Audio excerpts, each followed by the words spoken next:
Hello, folks. My name is Robert Draper. I am the content creator of Times Masquerade. Welcome to the channel. And I guess the initial foray here, because I'm redoing my channel basically, I haven't really touched it in a year. And I apologize for that, but I've been a little distracted with stuff. Anyway, folks may be imagining what in the world is the channel about? What is Times Masquerade? Why am I associating time, which is our homeboy here, chronological time, with a masquerade?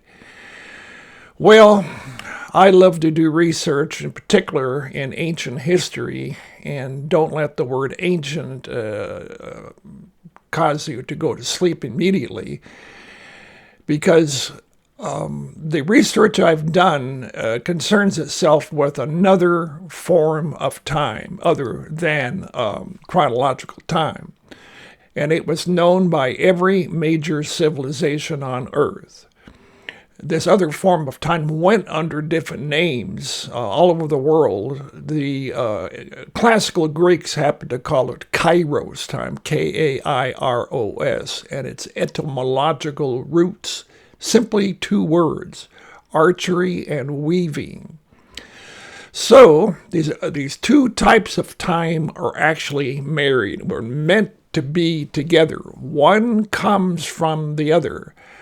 I believe what we're looking at here is a baby, if you will, or it is a result of coming from this other form of time. So this is a very kind of an unusual situation, and as long as I'm on kind of an unusual boogie, I might as well also go right off the bat with a basic thesis I have. And that is with our Chronos time right back me, that the second, minute, and hour hands don't really even have to be on the clock face. They were put there a few hundred years ago to draw your attention away from the center to the surface of the numerals, and rightfully so. But if you do that, that leaves the center of the clock kind of naked and bare, as though a giant hole was there. Something like this. This is a prop I have created. And boom, right here. This is kind of like a beat up old clock face plate that I cut out at its center.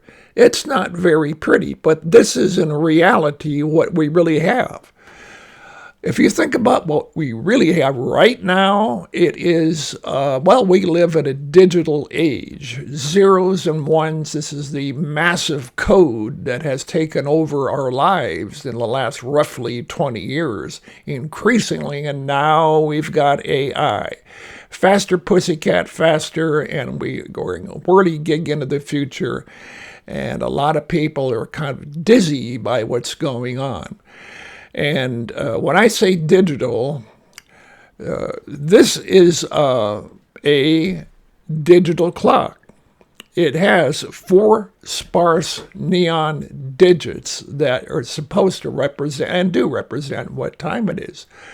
But again, there is no center in a digital clock. The subtle message is there is nothing in the center to be concerned with. Move on, folks. You're now modern. But I believe you're modern with blinders on.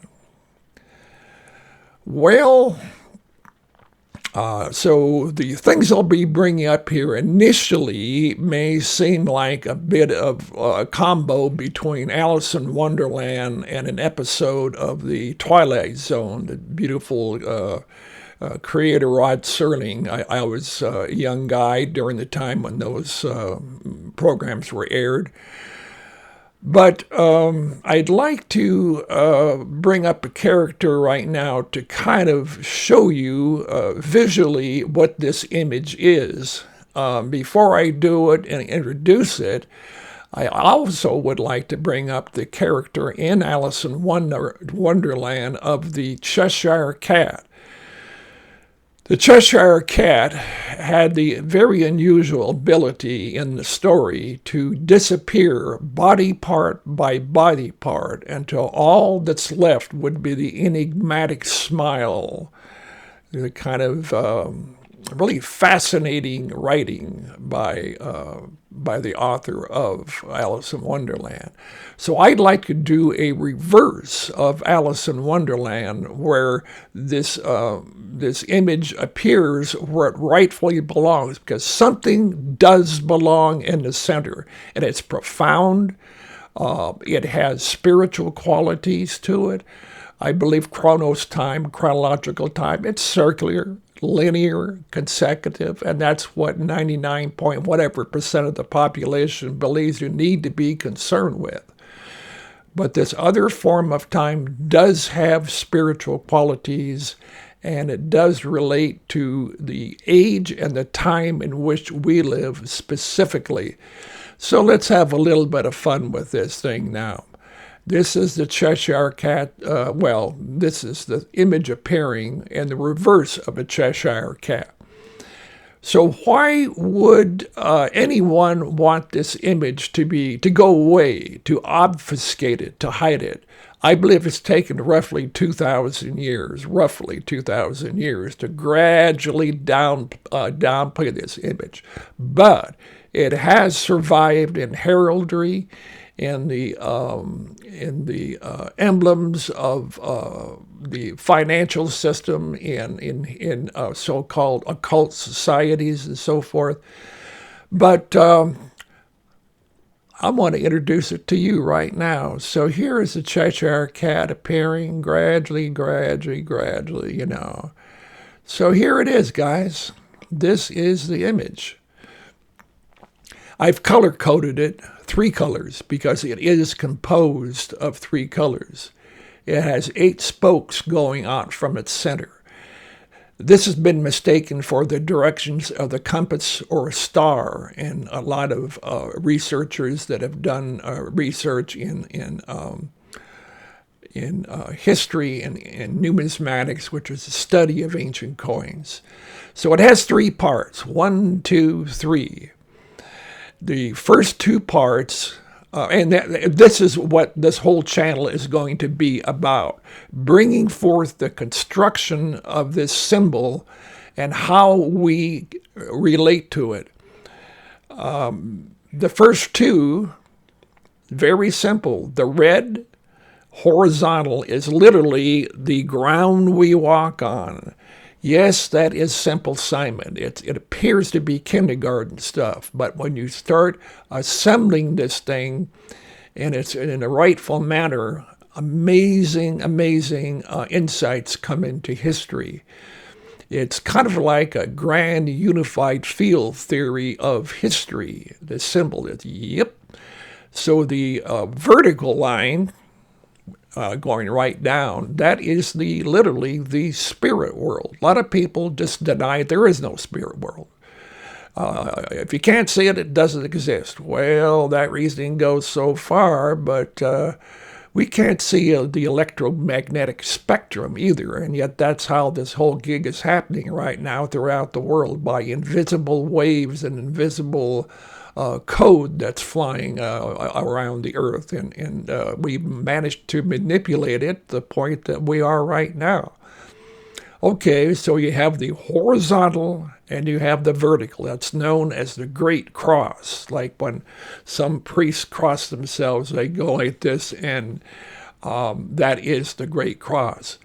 But something has been left out, and that is the blue X.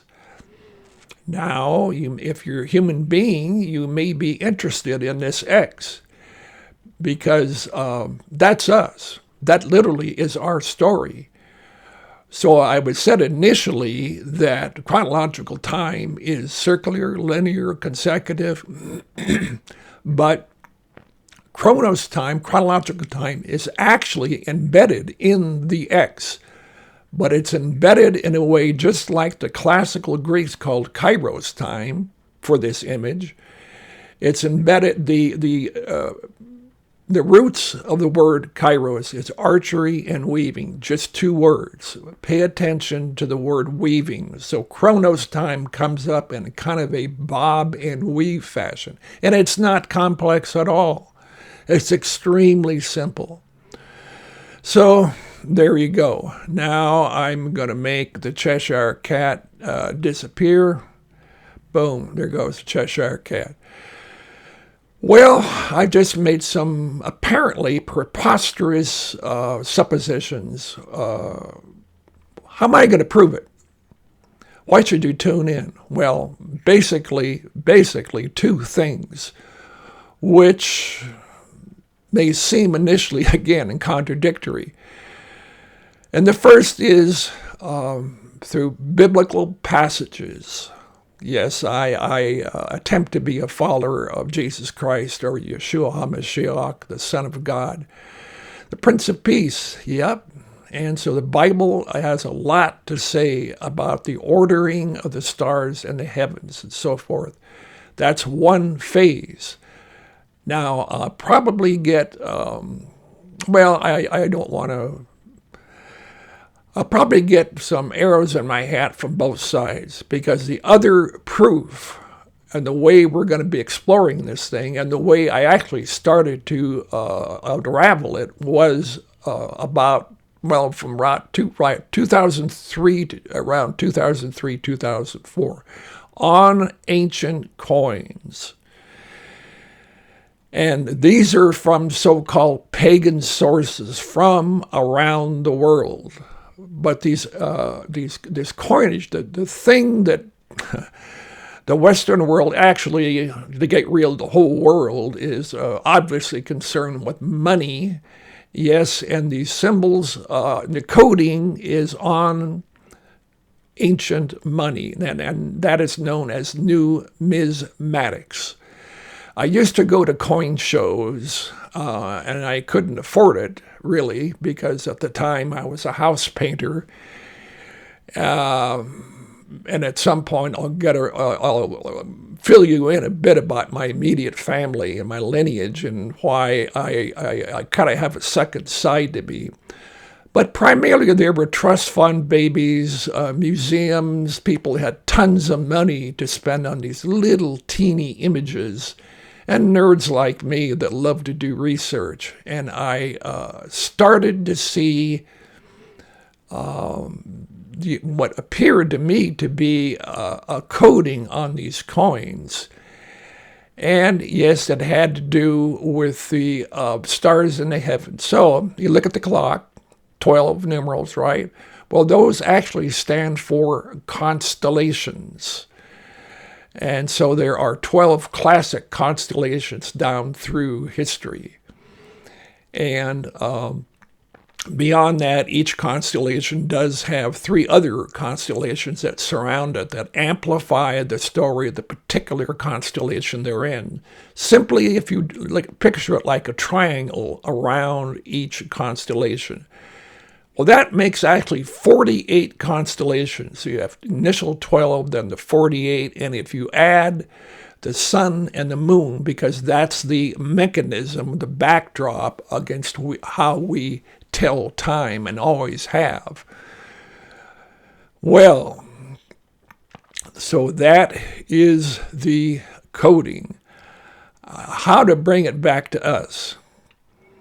Well, I need to bring this out in a fashion that the horizontal and the vertical need to be introduced first. So I'll be constructing those first. And the last one, which is our story, is the backdrop. You won't understand jack if we immediately just go to the X and try to understand what's going on that way. Whoa, okay, that's pretty trippy stuff. But what I'd like to do now to kind of initially start giving you a savor or a taste of the image I did just show you is to do a little bit of a brief keynote presentations of major countries globally that adopted this symbol, and it was very important in their civilization. It was at the very heart of their civilization. It wasn't riding side saddle or, as you were, a second or third tier in the import of their society. It was at the very guts of their society. So let's just go off and do the keynote presentation. This is a symbol for the Mayan civilization in Central America, the Americas, and they call this the Hunab Ku. And that meant the one Lord or one God. It is a beautiful symbol. It looks a little bit like a modern jazz or something, but you can see the horizontal and the vertical there. It's a little different boogie, but it all comes back to the horizontal, the vertical, the Great Cross, and the X. So that is the Mayan civilization. This is the from ancient Egypt. This symbol, it was actually a wall carving in Egypt in the Dendera. It's known as the Dendera zodiac that Napoleon literally ripped off. He tore it out of the walls of the Dendera complex and had it shipped back to France. But note, again, with the horizontal, the two guys on the vertical on each side, the four guys, and then the horizontal is another four guys, two on each side, and the X is represented by single figures. And so, it's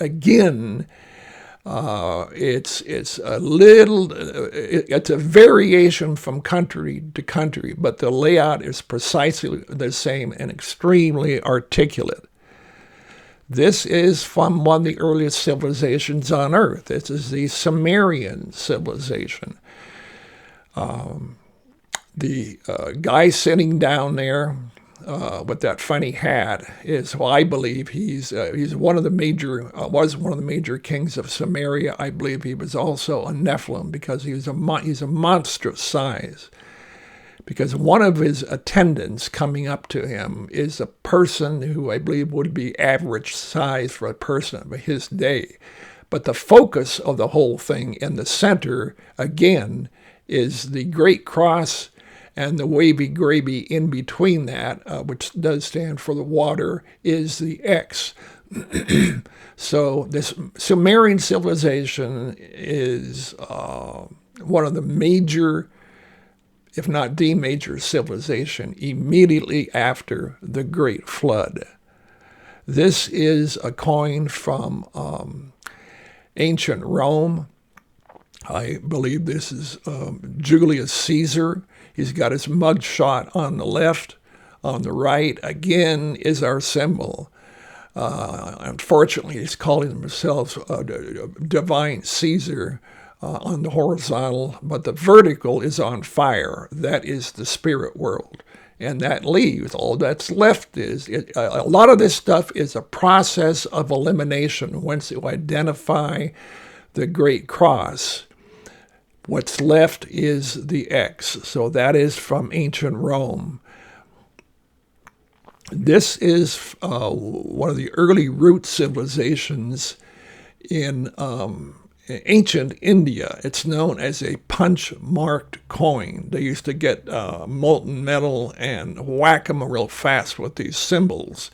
And it's rare that the images are this clear, but note in the upper right corner, the wheel with the 8 spokes coming out. That is our Kairos time. That's a symbol for the universe. This is a symbol during the time of Christ, actually. One of Christ's major followers was a gal by the name of Mary Magdalene. She was from the city of Magdala. This is the temple in Magdala in the Holy Land. And right up front, and this temple would have been in existence during Christ's time. And I believe that Christ could very well have walked and been in this temple. again, on the floor right in front of you. It's an incredible find. This is from the Celts, which is a race of people in northwestern France and the British Isles. They had a really, at times, difficult to read because it's so stylized, as you see by the character on the right. He was probably one of the major kings holding the two crosses. On the right, very clearly marked out, is the Great Cross. And note the way it's marked out. So that, again, it leaves the X without the cross members on the end. So it's differentiating itself that way. It's an enormous range of cultures and periods. And this isn't all, guys. Also, we will, at some point, be getting into ancient megaliths, I mean big stones from around the world. With this image and laid out according to the dictates of the mandate of heaven. Anyway, this is a classical coin from ancient Greece, gold coin, and above the horses there is our symbol. Some people, numismatists, mistake it for a star. It's not a star. It's a symbol for the universe, for the cosmos. And this is a symbol of one of the last major kings of Armenia. I believe his name was Tigranes I. And look right in his headdress, right at a strategically important part, the guy's psyche is our symbol, with the two eagles looking back at each other. This is a highly, highly honored symbol for very good reasons. All right, and let's zip forward more or less into our time periods. This is a symbol of the British Empire, known as the Union Jack. Clearly, the Great Cross is blatantly there, and the X is also blatantly obvious. All right, let's come back to little old me here. Well, guys, hopefully I'm not loading you up with too much here. And for the next two videos, I will, next few videos, I don't know how long it's going to be, but I just want to start presenting the fact that there is another form of time that is extremely relevant to our society right now, believe it or not, and that there is a way to tell time this way, just like we tell time we learn in, 3 or 4 years old, you start learning the clock and the relationships and so forth. And so this journey is not going to be difficult. The whole thing with me, I kept saying to myself over and over again, it's too simple, it's too clear, this can't be right. As a matter of fact, in different fields, like in physics and in different scientific fields, when some of these really bright, smart people, they have theories about different math paths that different fields can go in. And some of the more successful ones, as they present what they found, they keep on saying it's just so beautiful. And so this system is full of clarity and balance. So I just want to encourage you on that basic level. So I hope I haven't overloaded you guys, and I look forward to doing another video fairly soon. Take care, guys.